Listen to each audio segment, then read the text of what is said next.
Hello everyone, मैं हूं सबा और आज मैं आपके लिए एक नया इन्फॉर्मेटिव वीडियो लेके आई हूँ। ये हमारा Q&A सेशन होने वाला है गाइस। लास्ट जब मैंने विटामिन D3 का और कैल्शियम का जो टॉपिक डाला था उसके ऊपर मुझे काफ़ी सारे लोगों ने कुछ कमेंट की है, तो उसमें से कुछ ऐसे क्वेश्चंस हैं जो थोड़े कॉमन है, तो बस उसी के ऊपर मैं आज का वीडियो बना रही हूँ। उसी के ऊपर आपको अच्छी सी इन्फॉर्मेशन देने वाली हूँ, तो वीडियो बिल्कुल भी मिस मत कीजिएगा, पूरा टिल द एंड तक देखिएगा क्योंकि आज आपको बहुत इंपॉर्टेंट इन्फॉर्मेशन मिलने वाली है गाइस। और मेरे चैनल पे अगर आप नए हैं तो please do subscribe to my channel, और अगर वीडियो अच्छा लगे तो उसे लाइक कीजिए, शेयर कीजिए और कमेंट्स कीजिए। और अगर आपकी कुछ और भी क्वेरीज़ है रिलेटेड टू वीडियोस या उसके अलावा भी वेट लॉस के रिगार्डिंग, तो मुझे वो कमेंट में ज़रूर बताइएगा ताकि मैं उसके भी आंसर्स आपके लिए लेके आऊँ। और यस गाइज, नोटिफिकेशन का बेल भी आप ऑन कर दीजिए ताकि जब भी मैं कोई भी नए वीडियोस डालूँ तो आपको उसकी अपडेट ज़रूर मिले। तो चलिए हम हमारे टॉपिक पे बढ़ते हैं।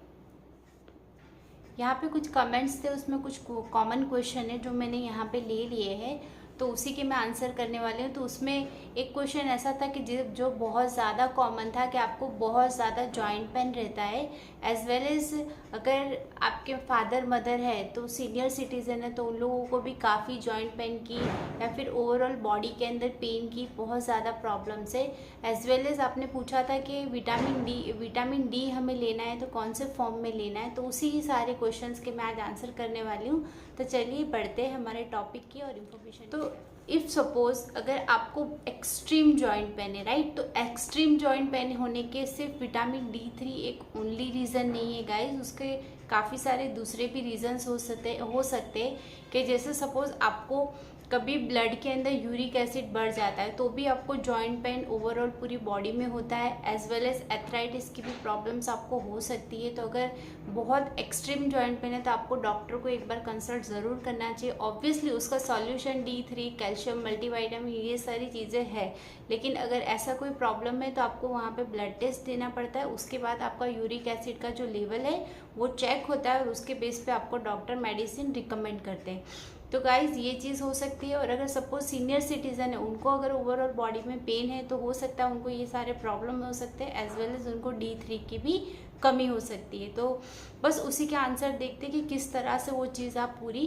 रिकवर कर सकते। सपोज आपको एक्सट्रीम जॉइंट पेन है तो वहाँ पे आपको क्या करना चाहिए, तो ऑब्वियसली सबसे पहले तो आपको रेस्ट करना चाहिए, अपनी बॉडी को थोड़ा आराम देना चाहिए। उसके बाद दूसरी चीज़ की हम बात करें तो आप आइस पैक का यूज़ करोगे, जैसे आपकी नी में प्रॉब्लम ज़्यादा है तो आप वहाँ पे आइस पैक लगाइए, या फिर आप अपने आप को थोड़ा सा वार्म सेक दो या गर्म पानी डालो उसके ऊपर, तो उससे क्या होगा कि आपको वो पेन में थोड़ा रिलीफ मिलेगा। तो ये भी एक उसका सॉल्यूशन है। दूसरी चीज़ की बात करें तो आपकी जो स्टैंडिंग पोजीशन है, आप रेगुलरली खड़े होकर रेगुलरली काम करते हो तो उसको थोड़ा आपको समझना पड़ेगा, संभालना पड़ेगा, मीन्स बहुत ज़्यादा आपको खड़े नहीं रहना है। दूसरी चीज़ की बात करें तो वहाँ पे कुछ हो सकता है कि आपको कुछ मिनरल्स, वाइटामिन्स या मल्टीविटामिन की डेफिशिएंसी हो, तो आपको उस चीज़ पे ध्यान देना पड़ेगा, ऐसे फूड लेने पड़ेंगे या फिर सप्लीमेंट्स आपको आपकी बॉडी में डालने पड़ेंगे। जैसे कि आप मल्टीविटामिन्स ले सकते हो, D3 ले सकते हो, ओमेगा 3 ले सकते हो, as well as calcium rich food ले सकते हो या कैल्शियम की मल्टीविटामिन ले सकते हो। तो ये सारी चीज़ों पे आपको फोकस करना पड़ेगा, ये सारी बहुत इम्पोर्टेंट गाइस। आप लोगों को लाइट एक्सरसाइज करनी पड़ेगी क्योंकि आपकी बॉडी के अंदर आपको ब्लड सर्कुलेशन बढ़ाना पड़ेगा, उससे आपको बॉडी के अंदर जो पेन है उसमें आपको रिलीफ मिलेगी। और अगर कोई सीनियर सिटीजन है तो mild yogas as well as stretching exercises जो होती है वो आप करो। और अगर हम कुछ फूड सोर्सेज की बात कर लेते हैं कि जो मैंने आगे डिस्कस किया कि आपको multivitamin, omega 3 as well as D3 या फिर कैल्शियम, तो ये सारी चीज़ें हमें फूड सोर्सेज से भी मिल सकती हैं। तो कौन कौन से ऐसे फूड सोर्सेज है जो इस चीज़ में रिच होते हैं, तो यहाँ पे सबसे पहले आप ऑयली फिश अपनी डाइट में रेगुलरली आप उसको लो। ऑयली फिश के अंदर सुलेमन फिश हो गई या कोई ऐसी फिश हो गई कि जिसके अंदर ऑयल ज़्यादा होता है, ओके, तो वो पूरे वीक में मिनिमम आप 2 से 3 बार उसको अपनी डाइट में इनकॉर्पोरेट करो, तो उससे आपको high level of omega 3 as well as आपको वहाँ से D3 मिल सकता है। दूसरी चीज़ की बात करें तो वॉलनट बहुत इंपॉर्टेंट है, जिसमें ओमेगा 3 हाई होता है, रिच होता है, एज वेल एज आप दूसरे सीड्स भी इंक्लूड कर सकते हो, जैसे कि फ्लैक्स सीड्स हो गया, चिया सीड्स हो गए, as well as Brazil nuts हो गए। तो फ्लैक्स सीड्स है, चिया सीड्स है, उसमें से आपको ओमेगा 3 मिलेगा, चिया सीड्स में से आपको कैल्शियम मिलेगा। इवन ब्राज़ील नट्स अगर आप ऐड करते हो तो वो एक तरह का इम्यूनिटी बूस्टर है, उसके अंदर से आपको सिलेनियम मिलेगा। ये बहुत इंपॉर्टेंट न्यूट्रिशन है जो हमारी बॉडी के अंदर जो भी पेन होता है उसके लिए रिक्वायर्ड होते हैं, तो आपको ये सारी चीज़ें इंक्लूड करनी पड़ेगी रेगुलर बेसिस पे।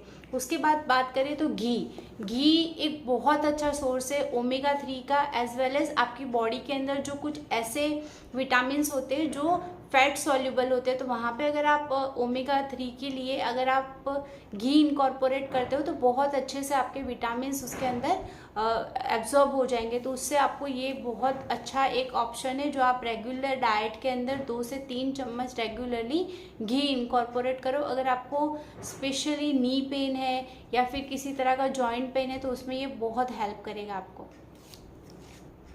आफ्टर दैट एक और चीज़ मिल्क भी आपको कम्प्लीटली डेली रूटीन में इंक्लूड करना पड़ेगा। दिन में अगर आपको ज़्यादा पेन है तो आप 2 टाइम भी ले सकते हो, और रेगुलरली लेट नाइट जब भी आप सोते हो उससे पहले 1 गिलास मिल्क आप लेके सो, तो ये भी एक चीज़ आपको इनकॉर्पोरेट करनी चाहिए। उसके अलावा अगर हम D3 की बात करें तो sunlight is a best source, कि अगर आप रेगुलरली 20 मिनट सनलाइट में बैठते हो अर्ली मॉर्निंग में, पूरे डे में सनलाइट में आपको नहीं बैठना है। वाई? बिकॉज वहाँ पे यूवी रेज आ जाते हैं, लेकिन जो मॉर्निंग की जो धूप होती है उसके अंदर D3 सबसे ज़्यादा होता है। जैसे ही सन उगता है उसके बाद 20 मिनट्स का जो टाइम होता है वो बहुत इंपॉर्टेंट होता है। उस टाइम पे आपको D3 बहुत हाई लेवल में मिल सकता है, तो आप वो टाइम में बैठिए, पूरे दिन मत बैठिए, उसका कोई मीनिंग नहीं है। Morning is the best time. Okay. After that बात करें तो ग्रीन लीफी वेजिटेबल, तो वो आपकी बॉडी के जितने भी डार्क ग्रीन लीफी वेजिटेबल्स है वो आप ज़्यादा से ज़्यादा खाइए। उससे आपकी बॉडी में जो इन्फ्लेशन है, जो स्वेलिंग आ जाती है, जो आपकी बॉडी में जिसकी वजह से भी पेन होता है, तो उसको भी वो रिड्यूस करते। दूसरी चीज़ कि आप ओनियन है, गार्लिक है, ये सारी चीज़ों को भी अपनी डाइट में इंक्लूड करें। इससे क्या होगा कि आपका जो ब्लड है वो क्लीन होगा, डिटॉक्सीफाई होगा और आपको उसमें हेल्प मिलेगी। आफ्टर दैट आप बोन ब्रोथ भी ले सकते हो, ये भी आपकी हड्डियों के लिए, आपके स्पेशली बोन्स के लिए बहुत इंपॉर्टेंट है। इसमें जेलेटिन होता है जो एक चिकना पदार्थ होता है जो आपकी बॉडी को बहुत रिक्वायर्ड होता है। स्पेशली जो मूवमेंट्स होती है, आपके जो बोन्स होते हैं उसमें जहाँ पे जॉइंट्स होते हैं वहाँ पे ये चीज़ ज़्यादा पाई जाती है, तो उससे क्या होता है कि आपकी जो फ्लेक्सिबिलिटी है वो बढ़ जाती है। इसीलिए हमारी बॉडी में जेलेटिन जाना बहुत इंपॉर्टेंट है।